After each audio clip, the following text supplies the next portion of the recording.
Écoutez, je suis content de vous retrouver. On va voir qu'aujourd'hui on a un petit problème d'électricité, donc on va regarder sur le tableau électrique ce qu'il se passe d'une part et d'autre part ce qu'il faut savoir avant de faire une petite intervention comme ça. Alors sur le tableau électrique, première chose, donc on a l'alimentation avec un disjoncteur 500 mA qui est placé en tête de réseau. Auquel on touche pas, il est plombé, il est posé par un électricien agréé. Donc ensuite, première chose avant d'intervenir sur un tableau, bien vérifier bien évidemment que le courant est disjoncté. Donc on voit que là quand on appuie, le bouton est sorti. Donc ça veut dire que cette partie du tableau là n'est plus alimentée en courant. Donc ensuite on va ouvrir le tableau. On avait commencé à faire dévisser. Et une fois qu'on a fait ça, on va enlever donc le capot de protection. Le capot de protection, donc derrière lequel se trouve le câblage du tableau.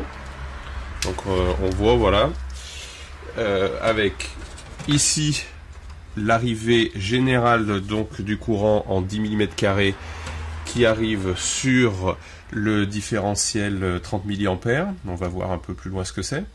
Et puis ensuite, on a donc les disjoncteurs ici qui vont protéger les différents circuits pour les lampes et pour les prises.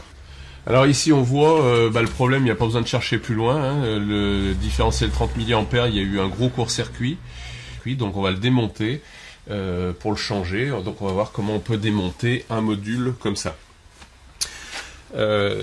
L'alimentation générale qui est faite par les 10 mm² qui arrivent sur le différentiel, ensuite est redispatchée sur les modules par des peignes horizontaux qui amènent donc le courant aux différents disjoncteurs. Alors dans un premier temps, je vais enlever donc mes deux fils d'alimentation qui viennent sur mon différentiel 30 mA. Le différentiel 30 mA en fait sert à la protection vraiment des gens sur un circuit, puisqu'il détecte les fuites de courant, et dès qu'il y a une fuite de courant supérieure à 30 mA, il coupe automatiquement. Ce qui fait que c'est une sécurité qui permet d'éviter l'électrocution. Sur un tableau tel que celui-ci, on voit que les disjoncteurs et les modules, différents modules, parce qu'on pourrait tout à fait avoir d'autres modules, on pourrait avoir un module horloge, un module de programmation, ils sont posés donc sur ces rails en fer avec des petits clips derrière, donc il suffit de déclipser pour pouvoir l'enlever.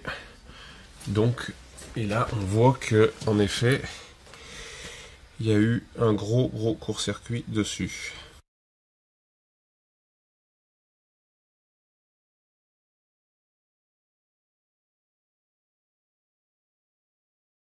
Tous les disjoncteurs ont été mis en position off, bien évidemment. Ce qui va nous permettre, quand on va remettre le différentiel, de tester les uns après les autres, voir à partir d'où vient le problème de la perte qui fait que le disjoncteur 30 mA, enfin le différentiel 30 mA se met en sécurité. Donc d'abord on les met tous comme ça, et ensuite donc on voit le départ du peigne ici qui alimente, donc on va remettre le différentiel 30 mA en place, ensuite on va rebrancher, mettre le courant et tester disjoncteur par disjoncteur, voir d'où vient le problème.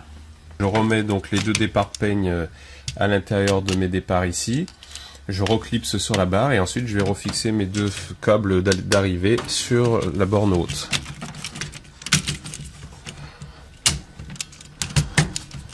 Voilà, donc je fais gaffe que ce soit bien clipsé.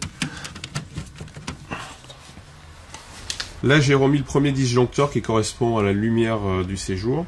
En fait sur cette installation, qui est une petite installation puisque on est sur un studio qui fait moins de 30 m², on a un seul différentiel 30 mA. Si on avait un appartement plus grand, on peut en avoir 2, voire 3, c'est avec des circuits derrière.